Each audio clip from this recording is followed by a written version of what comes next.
This is the CDC's Emergency Operations Center. Think of it as the nerve center of its response to the Ebola outbreak.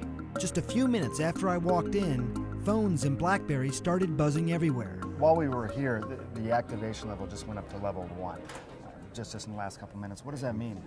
What that means is just more people and more resources dedicated to the response. In that room, you could feel a quiet determination and a sense of urgency. Let me give you a little bit of an idea of how this all works. What you're looking at is what the CDC looks at, a map of the world, trying to figure out what infectious diseases are happening and where they're happening. As you might imagine, a lot of focus on Ebola right now. They're tracking that as well, real time. They've been doing it since March.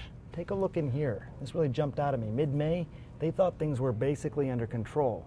But then look what happens at the beginning of June. Everything takes off. This is on its way to becoming the worst Ebola outbreak in history. This is our Emergency Operations Center, or EOC as we call it. And Dr. Stephen Monroe is helping lead the CDC's Ebola response. Not an easy task at all. Was there mistakes made? I mean, is there a reason why this outbreak is worse than any other outbreak in history? The initial event, the lightning strike, if you will, was right in this corner between 3 countries in a very remote part of each of those countries. And so it quickly spread across the borders. Many more resources are needed, and some of it is on the way. The CDC is sending 50 more people to the region in the next month.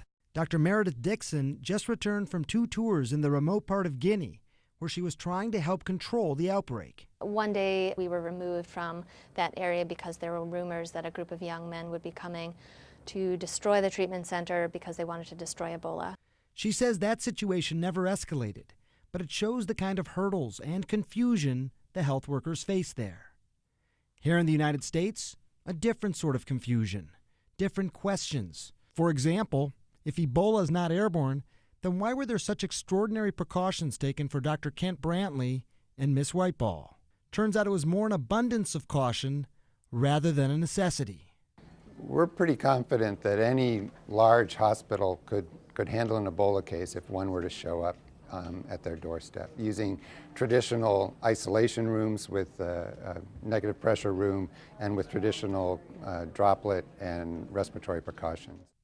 And while I suited up in multiple layers when I was in Guinea just earlier this year, that can be worn by healthcare workers when they come into contact with patients. The CDC says a mask, goggles, face shield, a protective gown, and gloves can provide all the protection you need for most situations. Dr. Sanjay Gupta, CNN, reporting.